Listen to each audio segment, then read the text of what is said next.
Welcome to Lights, Camera, Cash, the podcast where creativity meets cash flow.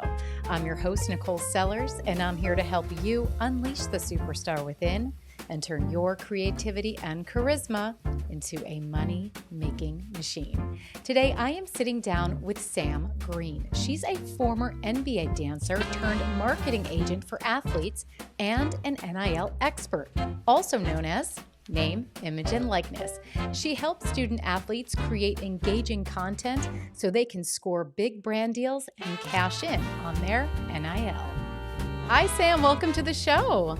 Thanks for having me. I'm so excited to talk about NIL, name, image, and likeness, and what that means, not just for the student athletes that you work with, but for anyone really in the spotlight. So shed some light on what NIL means and how we can take advantage of it. Absolutely. To your point, name, image, and likeness is what it really stands for. But it was actually a legislation that was passed specifically for student athletes because it used to be illegal for them to be able to profit off of themselves while in school. But now just anyone can really use it. You're able to make money off of the use of a brand or a company using your name, image, and likeness in advertising. So what we're really seeing is over 70% of these NIL deals are based around brands paying either student athletes or influencers to create content advertisement, their brand or their product. You know what I find so interesting, and I had read in one of the articles that quoted you as a lot of these athletes are given this task, right, to create this content for this brand. And a lot of them don't know anything about creating content or editing. And that's really why you stepped up and created your business. Talk about your business and how you're helping them create content right now. Yeah, so when NIL was passed, I was working for a company in an educational role, and I really could not believe how many student athletes didn't know how to even begin taking advantage of the opportunity that was in front of them with NIL. So with, like I said, over 70% of these deals are based around creating content, and the majority of the athletes I was working with didn't even know like what editing app to use. They had no idea even like the first step of editing a video. And so a lot of them weren't diving into the opportunity that was in front of them. They're missing out on money simply because it wasn't accessible to the content creation process. And so I was a video editor at ESPN, and everything I did there in an 8-hour shift on expensive software, I ditched, and I picked up my phone, dedicated 6 months to learn completely everything that I did there from my phone so that I could come in and teach these student athletes how to take advantage of it. Because I danced in college, I danced in the NBA. I wish I had the chance to do what these kids have now, but I get it. Like, no one has time to go work at ESPN, learn how to edit, and it takes years sometimes. So I just kind of really found a need there, that I just didn't want them to miss out. So my business now, universities or college collectives hire me to come in. I run content creation workshops for these student athletes. I partner with brands, so I bring in product or just some sort of sponsorship and teach the athletes how to actually shoot and create the content for their partnerships with product in hand. So I love it's been that. a lot That's of fun. Yeah, that's awesome. And you're taking a lot of your background and you're utilizing a lot of your experiences. Talk about your background a little bit, because it's so incredible how you went from a former NBA dancer, right? You were in college while you were doing that. Mhm. And then you started to work with the Ryan Seacrest, I believe, studios, right? Mhm. For a little Yep. while. And then you started to edit at ESPN. So walk us through that journey and how that helped really helped you sub niche and find that need that student athletes had. Yeah, I've always been like really big on pursuing your passion. And so at a young age, I just was really dedicated to try different things to figure out what that was. If I wasn't in love with it, I'd move on to try and something new essentially, but everything was always based in sports space. I loved sports always. So to your point, I danced while I was still in school. Like, that was like my college job. And then I had an internship at Ryan Seacrest radio station, broadcasting a sports show to all the pediatric patients. Then I left dance, and I was interviewed while I was an NBA dancer, and I fell in love with the media side. So I left the team and started interviewing the Panthers and the Hornets and a lot of ACC and SEC teams. And then right out of college, my first job was ESPN.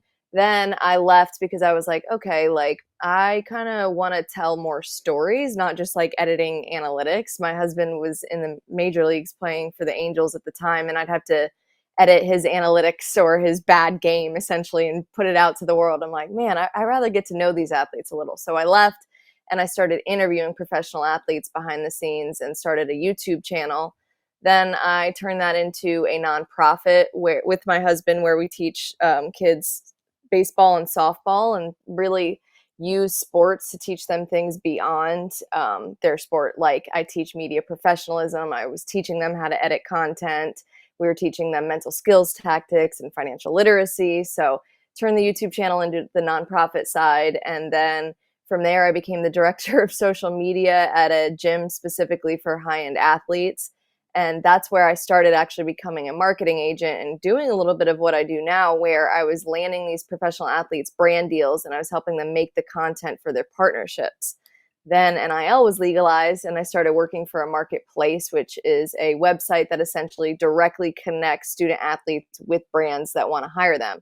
So I launched an entire educational platform through them, started traveling to universities, and I'd get like a 10-minute slot to sort of like teach my education of editing. And it just kind of picked up, and there was a big need and demand there, with schools being like, hey, we actually want this more in depth. And so I left and was able to really launch this thing on my own. So it took me definitely a lot to get here. I feel like I just never gave up on trying to find what it is I'm passionate about. And so I feel like somehow the universe or whatever rewarded me, because I was so adamant of finding it. And truly, like, the NIL, I feel like, was, it sounds weird, but like created for me. It was like all these years, all these passions. I couldn't find a way to really tie them all together until NIL legalized. So it took me a lot to figure it out, obviously, a lot of jumping around and learning along the way. But I do feel like I finally found my little spot.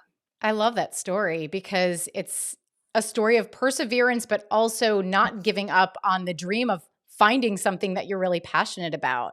And you would think, given your background, maybe you'd get into like sports reporting or sticking to Mm-hmm. that, that side of media. But what I love about it is that you saw the need there in the market and you were like, I can do something here. I can build a business around this. And it's something that you're so passionate about and that you love. And there are so many people listening in right now that are in your shoes or where you were, where they're trying so many different things, especially in the hosting world. And, they're experts in so many different niches. And they're like, well, where do I belong? How do Mm-hmm. I figure out what my passion is and how to monetize it? And you were able to take all those experiences and marry them with a really cool niche. So I commend you for that. I think that is Thank so incredible. And I love how you just like gloss over like, yeah, we started a nonprofit. Yeah, we started you. my own business. Like, you have accomplished so much. And there was something that I read about you that I found so fascinating, that you have a master's in, what is it, media psychology, and you conducted a neuropsychology study on NIL. What is that? Yeah, so it's crazy. My husband and I were like living in the RV at the time when I found this program, and I was like, I need this degree. It was the only school that really had it, and so that program. And so I just knew I wanted kind of more of like an education to back what I teach. And so I was able to conduct a study. It was the first ever NIL study.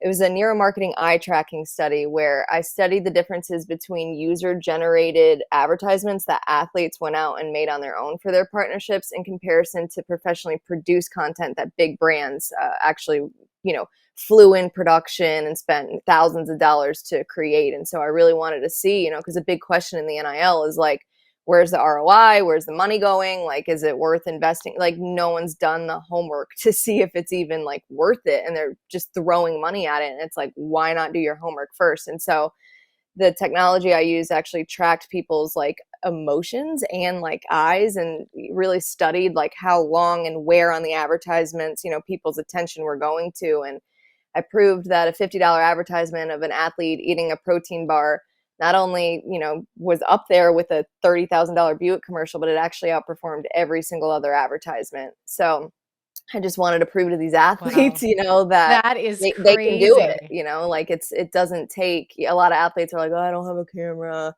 I'm a D3 athlete. Who's going to want to fly out and do a commercial on me? And I'm like, here's your proof. Like, talk about your protein bar, because it works. So That's amazing. Oh my gosh, that's an incredible study. And I find it fascinating that some of these student athletes don't realize their worth.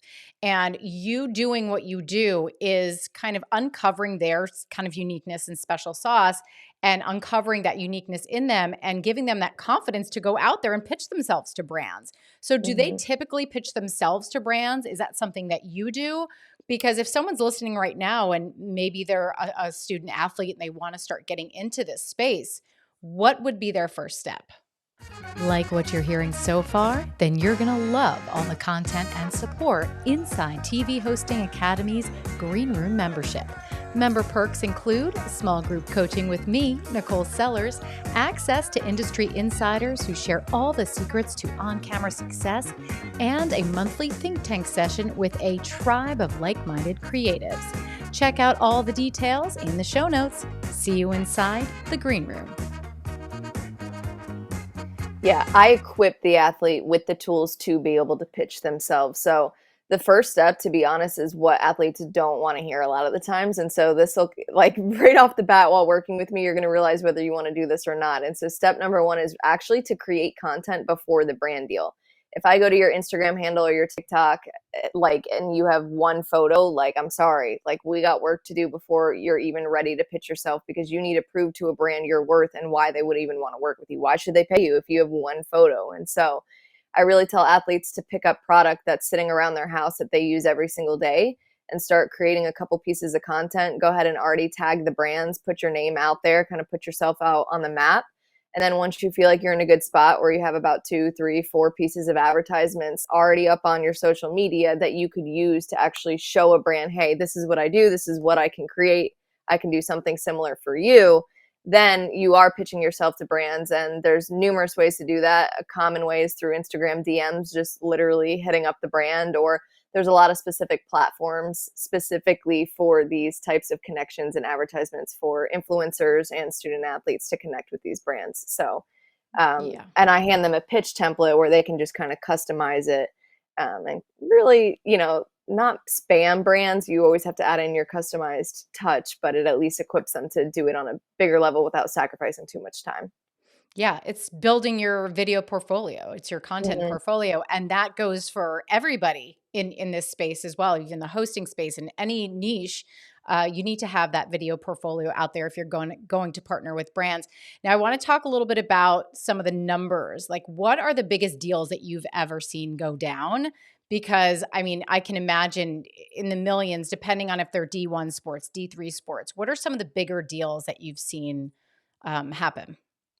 Yeah, it definitely depends on the caliber of, one, the school, and two, the athlete, obviously. And so, there are millions. There's millions going out. Have I had my actual hand in those? No, not yet, because they don't need me yet. They're got agents. The brands have entire marketing teams attacking the deals. So a lot of people aren't really involved on the bigger deals. We just see them be released, and we're like, well, there she goes. Livy Dunn made another million from, whoever it is, Sports Illustrated. So it is. It's the caliber of the performance on the field is almost tier one. And then, to be honest, like a close tier two of what we're seeing, it's not necessarily even the athletes that are tier two athletes. It's the ones that are hungry and they're putting themselves out there and they're actually branding themselves. I mean, I've seen athletes who literally don't even have a minute on the court or on the field, and they're like right up there making thousands of dollars. So I All think it's because kind of of the twofold. content that they're putting out there? All because of the content. So when athletes or influencers use the excuse of, "Oh, I'm not Livy Dunn," like, okay, but like you can still market yourself. And a lot of these athletes that even are up there aren't playing, but they've utilized like their sport in their school to really market themselves. So like Right. I don't know how much I've even seen Livy tumble. I'm sure she's amazing at LSU in gymnastics, but it's not even about that. It's because she built this entire online brand and put herself out there. Where does the school come into play? Are they on board with the brand deals, or is that something completely separate? Yeah, it varies from school to school, especially like legally. So I can't really speak specifically to all of that, but they do a really good job of just assisting the athletes where they can. A lot of schools actually require like contracts from every brand, and they really like their compliance department overlooks the contract for the student athletes. So it's really on the athletes to be handling all of this, not the school. The school is just kind of there to provide some like precaution and some rules and some boundaries. I wanted to jump into CapCut for a minute because I know that you have some of your video templates on there. Share a little bit about that app because I use it and I always recommend it to everybody that I work with. What is your involvement with that app and how does that help you and your clients build really seamless content? Yeah, so CapCut was the app that I found that was like the closest substitute to expensive software like Premiere Pro and Final Cut or everything that I used internally at ESPN. I mean, it is got every single thing that I need and a student athlete needs to create content. And you can keep it as simple as, an edit and it makes it easy. Like you don't have to go complex and in detail, but if you want to, it's there. And that's really hard to find, one, on a mobile app, period. And two, now they have a desktop version. So I have a lot of athletes who are like, listen, I'd rather use a laptop, but I don't want to spend the money on Premiere Pro. It's so hard to figure out, like, what can I do? Well, CapCut has a desktop version as well. So I just started using them on my own. And then I became a verified creator through them because I just didn't shut up and stop talking about them and releasing, I wanted to get in their program. And so now I am able to release templates essentially for other people to use because I'm a verified creator. But I've been trying to talk to them a lot. I want to do a lot more with them on like the back end of, bringing them to my universities or stuff like that. There's a lot of room for growth, I feel like, because I Oh, truly yeah. use them. And that's what I teach in my workshops. I teach all the athletes how to use CapCut. So mega fan. And yeah, and getting into the affiliate marketing piece of it. I mean, we on this show we talk about different income streams all the time. So if there's a product that you're using all the time and, why not get a piece of that? That makes Totally. total sense. So do they have an affiliate program? They do. They do. Awesome. Their affiliate program right now, they're developing a lot more. Mhm. But right now it's the one that I'm in, and it's essentially you become a verified creator, and anything that you create on the platform you can release for other people to use. So Mm. Awesome. That's awesome. So I want to wrap up our conversation with a few content creation tips on how to really grow your audience because everyone listening here right now, we all need to be working on building content, building up our brands. So what are some content creation tips that you have for us? the one I always like to start off with is like maybe sounds like basic or obvious, but it's actually like the best place to start is really defining your goal. Because to me, with content creation and building a brand, there's really two ways to get started. And it's either you're going an influencer route or you really want to build a brand or a business. And yes, you can do both. There's gray matter. Both can lead into each other. But if you set your mind on every single day, what am I creating? If I want to become an influencer, then I'm tapping into the algorithm. I'm creating trending audios. I'm doing transitions. I'm doing a lot of day in the life content, a lot of green screens. I'm just trying to chase the algorithm to get views, to go viral in whatever niche it is that I want. If I really want to go the business route, which is what I did, you become the expert in whatever it is that you want to do. So I'm constantly on social media updates. I'm constantly releasing new app ideas or new ways for athletes to brand themselves. So that's my step number one, is define your goal. The rest can lead to each other. My business is leading to, a couple reels popping off, stuff like that, gaining more followers, gaining more tractions. But at the end of the day, I wake up with the sole goal of educating student athletes, not chasing the algorithm. Nothing wrong with either one. I've just noticed over the years, like if you can identify that up front, your life is so much easier. So step number one, identify your goal. Step number two, like you really truly just have to get started. Like you cannot be fearful. You cannot wait until you learn how to edit perfectly. You can't wait until you find the perfect piece of content or you plan all this strategy. Like you got to get going like today. Like it is time to pick up your phone. It's time to just shoot something and put it out there, and you have to learn. And you got to be willing to, otherwise you're never going to build anything at all.